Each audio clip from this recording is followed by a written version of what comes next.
We're back and we'll discuss task 8.6, Gatekeeper Call Admission Control.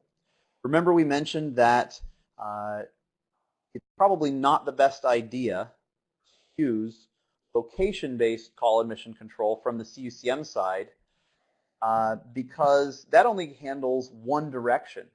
That only handles calls from CUCM. Well, I guess actually it kind of handles both directions. But the whole idea of call admission control is to not overpopulate the WAN, and even more specifically the priority software queue, because if we remember from our our quality of service network module, we were talking about with WAN QoS that the router software based priority queue has an implicit or inherent tail drop. So whatever we specify as bandwidth is both guaranteed but also limited. Okay? Just like on a switch, we had a shaper that both guaranteed and limited. But the priority software queue for LLQ, for QoS, has inherent tail drop mechanism or dropping mechanism at the end, at the tail of the priority guaranteed bandwidth. Not only strict priority first out the door, but it also drops it. So in other words, if we send traffic that matches and gets in that queue, it will drop if we oversubscribe the priority queue. And that'll affect all calls negatively, right? So location from calls coming from CUCM going over, let's just draw it here. Calls coming from CUCM,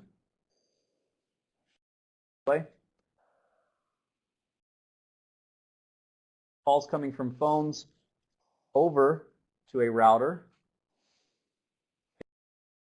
quarter router, this branch also happens to be CME.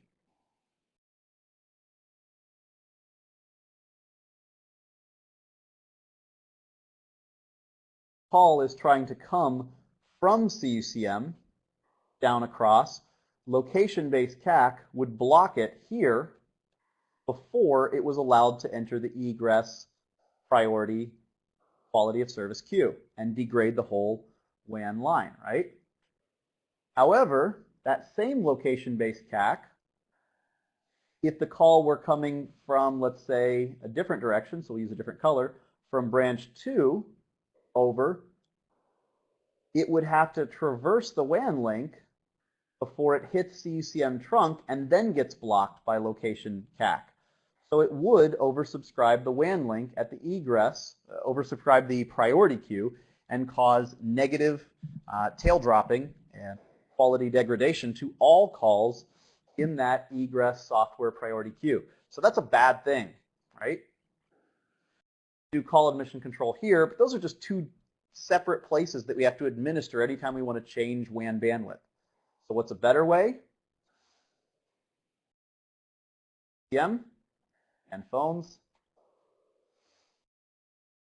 here attached to CME router, corporate headquarter router, here.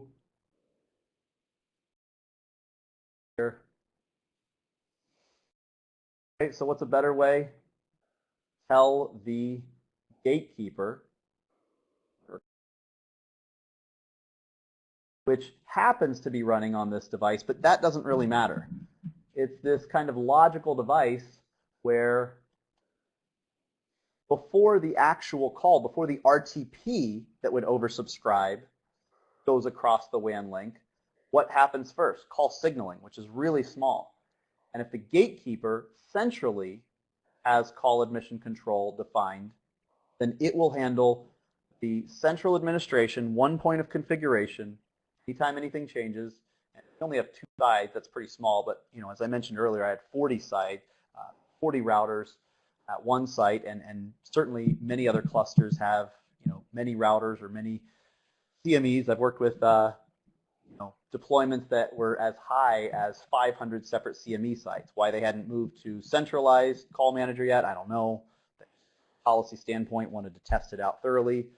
So 500 CMEs even if they had call manager at the headquarter, would much better be aggregated with Gatekeeper. CAC would be much better to do here via the signaling before the RTP ever leaves.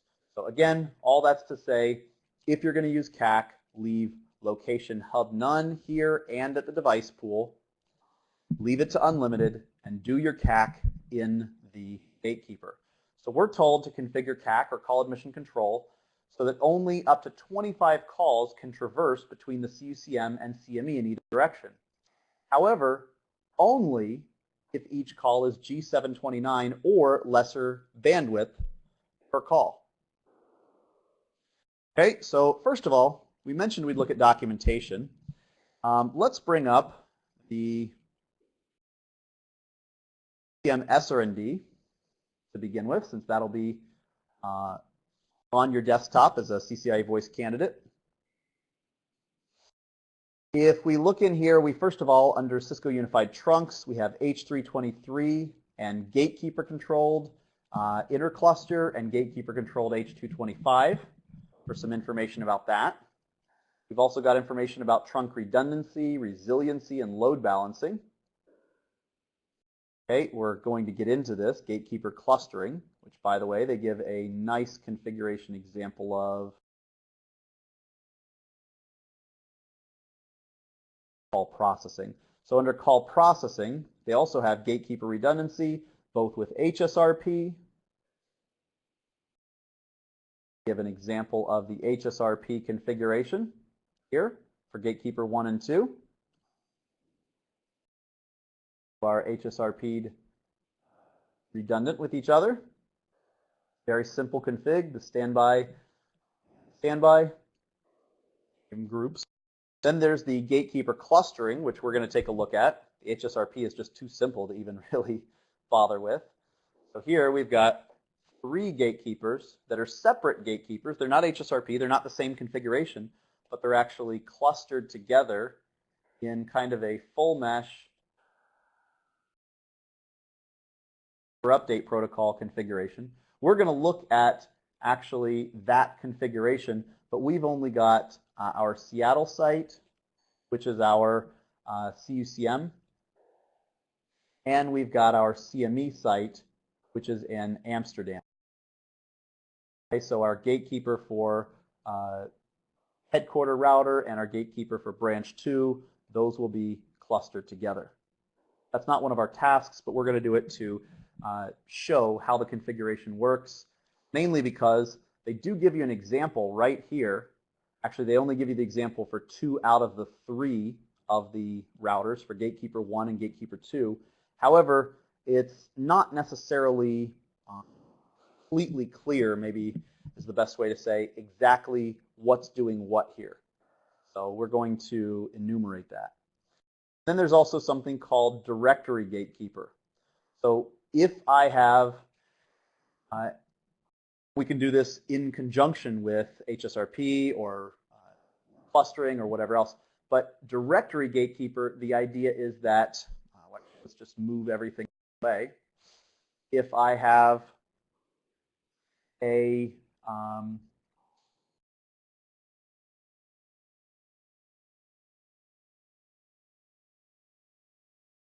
right, that, these, that, all right, there we go. So if I have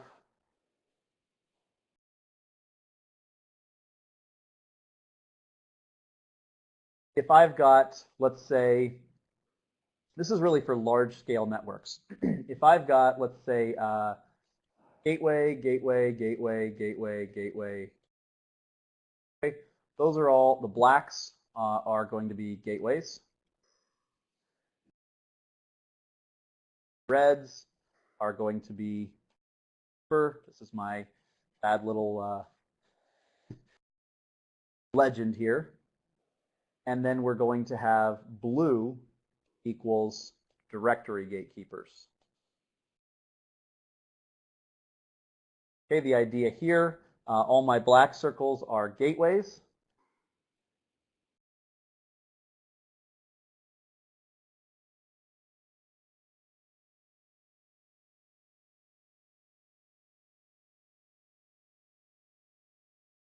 quick.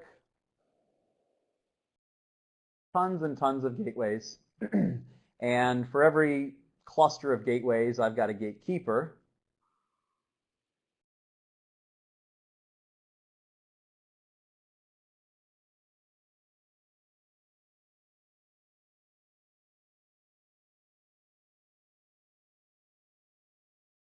Okay, so I've got all these gatekeepers as well. You know, I've got 5 gatekeepers. That's still a lot of places to administratively provision dial plans. Maybe I've got even more. So then I can have, and I would probably have redundant with HSRP, I'm going to have these directory gatekeepers. What's going to happen is each of these gatekeepers is going to register really with the virtual IP, so it would look like one directory gatekeeper with the virtual IP. Each of the gatekeepers, is not going to register. It's not going to register at all, but they are going to have remote zones, and the zone prefix, which tells it to route to the remote zone. If you're not really following me in terms of zone prefix, go back and look at that flow chart. Zone prefix, if I have a zone prefix that says, for instance, zone prefix for whatever zone, let's call it the directory gatekeeper zone. If the zone prefix for that zone happens to match the digits, then send everything there. So let's say I had, fully qualified E164 numbers for everything, and let's say I'd fully normalized them and whatever else. But I would basically just say, maybe I have a maximum of 13 digits. Actually, 15 is the max. Well, at this point, I would actually get into with directory gatekeeper, instead of using dots, I would begin using asterisks. So I would say everything. I'm going to have more specific zone prefixes in each of these gatekeepers that specify my local administrative zones that I'm in authoritative control for each of these. But beyond the more specific ones, I'm going to have a very vague zone prefix, which is the least shortest match, the least expressive match. So anything that matches my local zones will be a longer match and will route to that zone. But for asterisks, which encompasses everything else, if I'm this guy here, it's going to encompass anything else in any of the other gatekeeper clusters. I'm going to simply route that to my directory gatekeeper zone, which will be remote rather than as local, and I'll just dittos to say the same zone name, and that will have the IP address of the virtual HSRP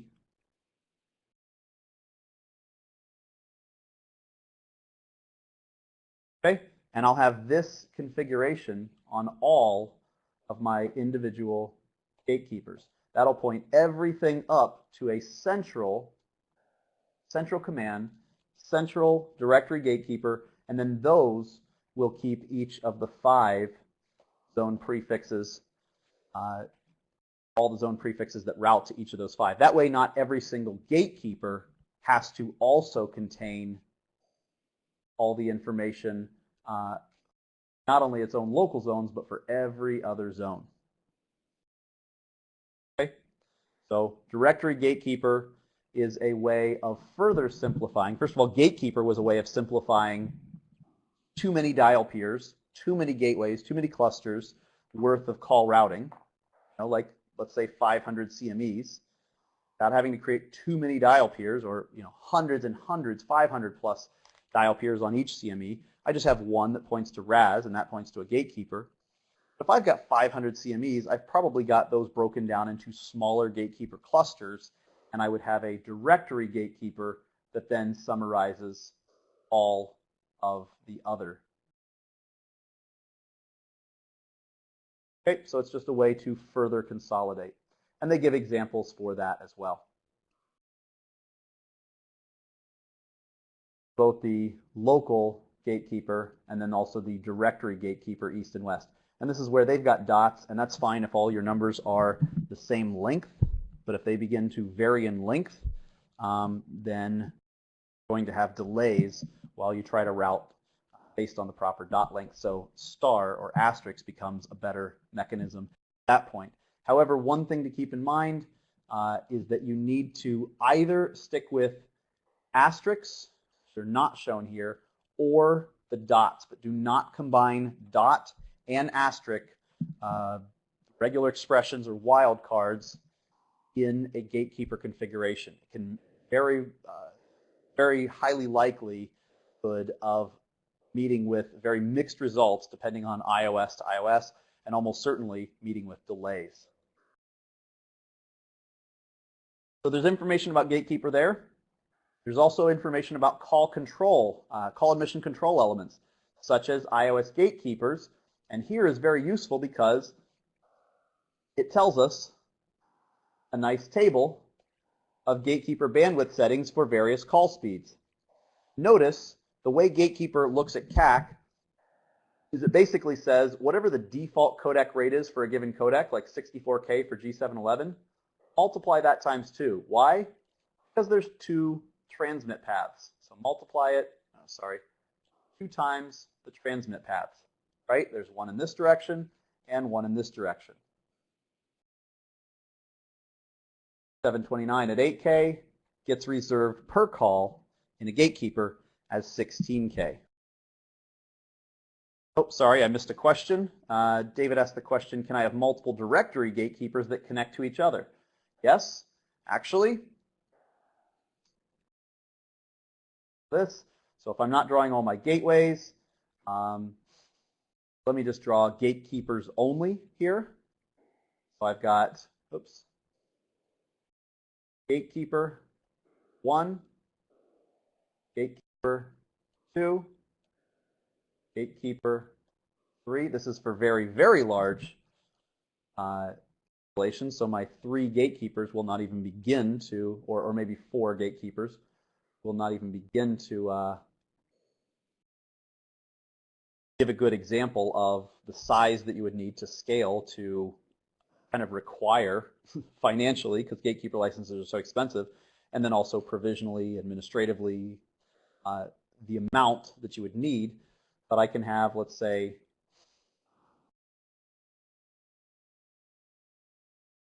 here, I know I kind of switched color. A directory gatekeeper here, and I've got a directory gatekeeper here. I can even have, they're not called anything else, they're just other directory gatekeepers. I have a directory gatekeeper here. In fact, I can have everything go actually 1 tier more, for a maximum of 4 gatekeeper hops. So this would be, well, actually, yeah, I think, pretty sure I haven't designed one this big. I have designed with directory gatekeepers for directory gatekeepers. I've never gone beyond that or had the need to, but I believe that you can add, just check the documentation, but I believe you can add 1 more layer of directory gatekeeper up here. And of course, all of these can be,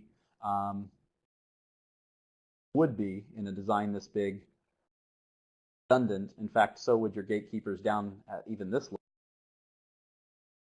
That attempt to draw the second HSRP gatekeeper behind. All of these would be redundant at that point. Yes, you can have directory gatekeeper levels that essentially climb up the hierarchy.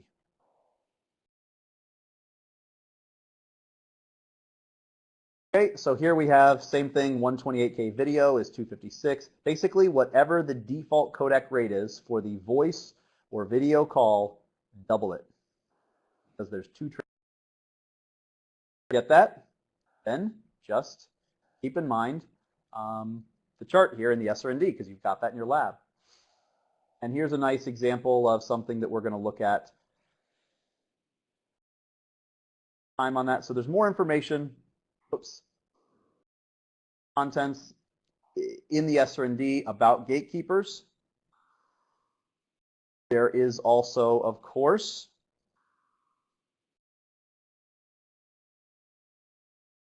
web browser here. Information at cisco.com support. So we've mentioned in other modules that when I come into it, when I come into the lab, my candidate desktop will have a Internet Explorer link on it, and this is going to be where that link brings me. Anywhere that I can get to from within this page, I'm going to have access to, except, well, I should say from this section here, from the either products or, sorry for the dead pixel zone, either products or technology. I will not have access to anything up here, including searching. I can put something in here and press go, but it'll just come to, 404 page not found, or you're not allowed to access that. Okay, so if I come to products, actually, I can come to products, iOS 12.4, and go to voice, but if I want information regarding Gatekeeper, maybe better to learn or understand the concepts or remember something, like the ARQ call flowchart, I'd probably be better to go to technology here. Here, technology, products, configuration section, and go to voice, and then click on gateway protocols and H323, and specifically iOS Gatekeeper call routing, understanding that, and just understanding H323 gatekeepers in general, where I'm going to have information about my ARQ, ACF, ARJ, various RAS messages, basic configuration. And here is that flowchart that we were talking about. Address resolution on ARQ. This will suffice everything you need unless you need to integrate Gatekeeper with Cube, the Unified Border Element, which again we mentioned we'll cover that under the Cube the Cube Voice Deep Dive module. We're not. First, we've got the Gatekeeper address resolution on ARQ. This is exactly what we looked at before. Tech prefix match. Yes, hop off the prefix, no. So it's at that point we strip the tech prefix before we look for zone, everything we looked at. And then also, something we didn't go over, Gatekeeper resolution on LRQ, location request. So this is, if the question was asked, is the target zone local? The answer was no, it's a remote zone. Then we send a location request. So what happens at the next gatekeeper, the remote gatekeeper? It receives a location request, and it goes through pretty much the same thing, but we can note there's a little bit of difference between them. But here's the chart to go over it. If you've already looked and gone back and watched again and again the section that we just got done talking about and recording in terms of the Gatekeeper address resolution on an ARQ, then an LRQ isn't much different. It's just coming into a gatekeeper from another gatekeeper versus coming in from a gateway. Okay, but there's the charts that you would need. All of that is under your documentation available to you in the lab. Back up our requirements.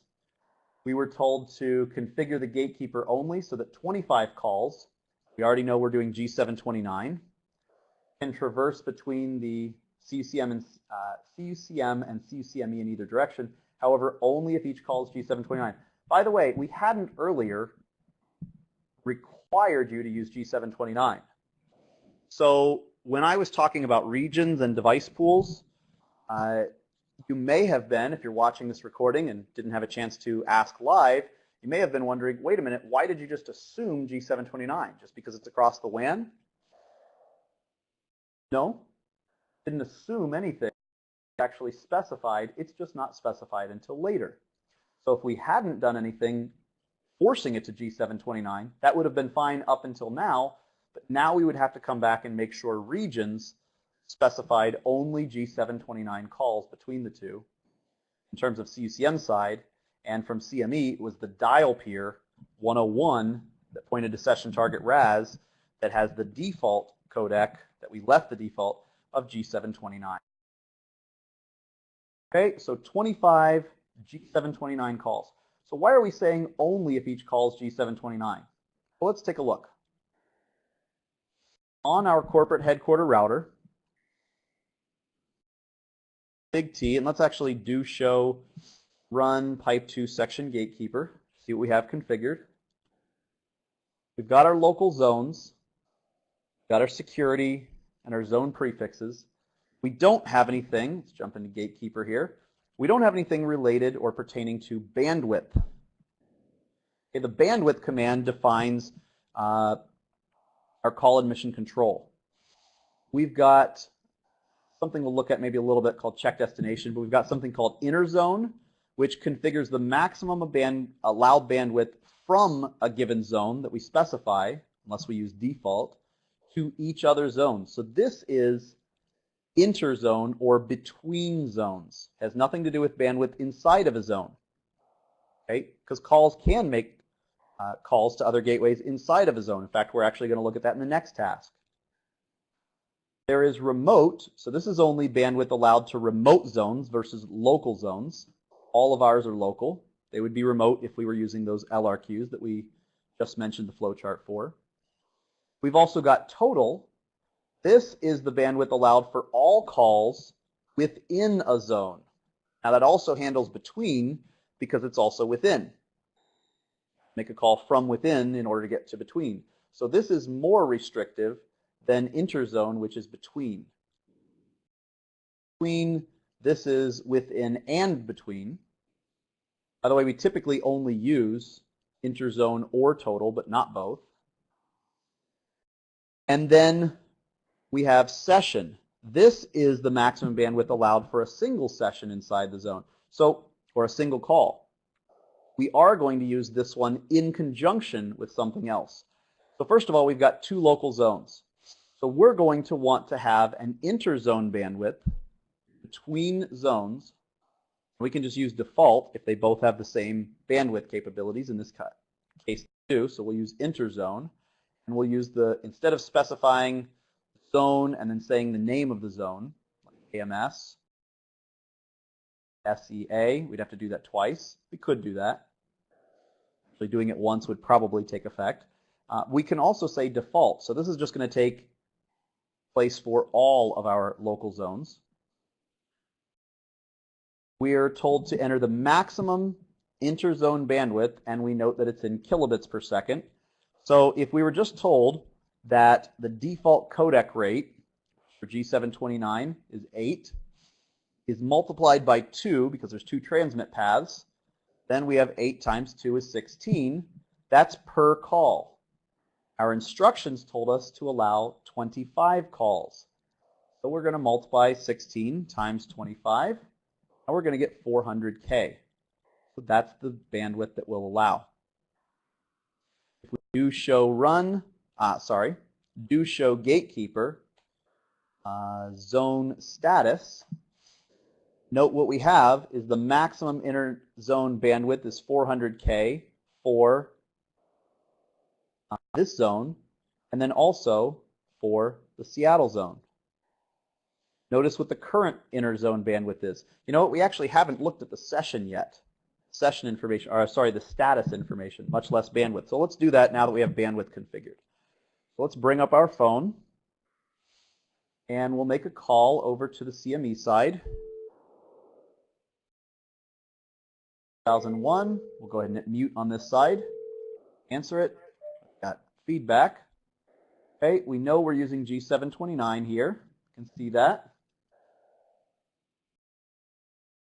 Let's go over here to our router and say show gatekeeper calls. Okay, we've got the bandwidth of 16 kilobits.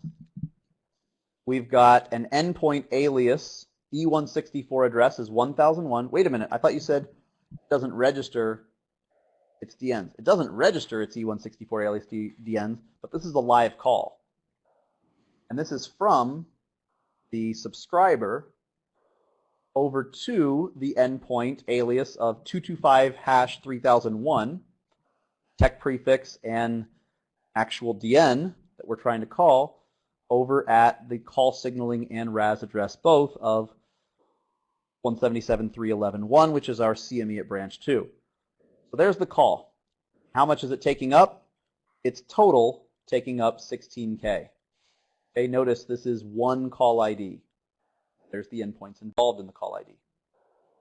Okay, so let's do show gatekeeper zone status. And now we note that our maximum interzone is 400, and current total and current interzone, forget about total, but current interzone is 16K, both for the AMS zone and for the SEA gatekeeper. For gatekeeper and zone can be used interchangeably. Total number of concurrent calls, 1. But look at the maximum session bandwidth is unlimited. So if I have 400K, wouldn't this allow a G711 call? Yep. And then all of a sudden my calculations would be way off. It would allow, let's see, how many? If 400 divided by 128 would allow 3.125 calls. So 3 calls times 128, 384, minus 400. I can get 3 G711 and 1 G729 call, or 25 G729, or a bunch of other permutations, right? But I can't limit it to just G729. Well, I can with regions, but the gatekeeper isn't sure of that. Here's where I come to, actually, let's tear down the call first. Okay, so now let's do show gatekeeper calls. No active calls. Show gatekeeper zone status. No current interzone bandwidth. So now I'm going to jump back into config T and gatekeeper and go back to, let's do a do show run pipe 2 section gatekeeper. Just take a look at what we have already. There's the bandwidth interzone command. I'm also going to have the bandwidth session command. So per session, per call, for default, all zones is a maximum of 16 kilobits per second. Jump back out, do a show gatekeeper zone status. Now the maximum session for each zone is 16. So I'll go ahead and nail the call up again. Mute, go off hook, feedback. Okay, mute on the other side, show gatekeeper calls. I've got my 16K, show gatekeeper zone status. Maximum is 16 and my current. By the way, there is a bug ID, a DDTS associated with CCM not sending necessarily the proper bandwidth information on the initial call setup message from CCM outbound. So basically what you have to do to avert that is make sure that your region that's applied to your trunk, okay, so our CME, what do we call it? CUCM Seattle Gateway was the name of our intercluster gatekeeper controlled trunk. The region that we apply to that via device pool needs to be hard coded at G729, not left to the regions not displayed use system default. Even though the system default is G729, it doesn't set it up properly with 729. It initially requests 711. So this is the reason that I just went ahead and hard coded it to 729. So that doesn't become an issue because G729 ultimately gets negotiated, but not until H245 goes through, and that's between the two endpoints, originating and terminating. So the gatekeeper gets an initial request via the H225 ASN1. We could do a debug H225 ASN1 like we did yesterday, although this time we'll see twice as much information because we've got 2 gateways, one on either side. And in there, we can see bandwidth. In fact, actually, let's go ahead and do that just so that we can see where the bandwidth command is, because if our session bandwidth was limited to 16, so per call was a maximum of 16, and we hadn't specified all of these hard-coded, and we left it to the default, and it tried to initially set it up with 711, that would violate this maximum session bandwidth 16 parameter or restriction with CAC that we had implemented. And so therefore, the initial call setup would fail. Out session and left inner zone 400, that would be enough because the initial call would be 128. Once you set up the call, you'd say, wait a minute, show gatekeeper calls shows that it's still, I don't have the call up, but it shows that it's still 16K. Well, right, but that's after it gets negotiated. It actually sends a BRQ, a bandwidth request, to change the bandwidth from 128 down to 16. So ultimately, 16K, but the initial setup message, if you meet with that bug, is higher, and your session bandwidth is what will cause it to fail. Okay, so let's just do a debug H225 ASN1 to see how the call would look. So from 1001 to 3001. Bug all here before I even answer it. Hang up, just because I want to scroll up and show you. Let's start at the beginning of the debug H225 ASN1. Okay, here we've got the dial digits 225 hash 3001. Try to scroll down slowly. Okay, from the source, that was the destination info.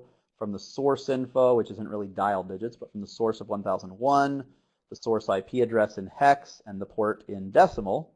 And here's the bit, and again, it worked because we set the region specifically, but bandwidth, notice it's actually 16K, but it always tacks on, I've never figured this out, why, an extra 0. So 16K is written as 160, and 128K is actually written as 1280.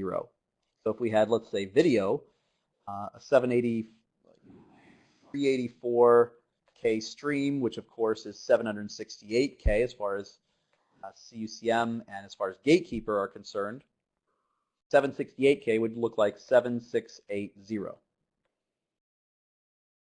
Right? Okay, so that's the debug H225 ASN1, show run pipe 2 section Gatekeeper. There's our configuration for both maximum total between zones of 25 G729 and then each call being limited to G7.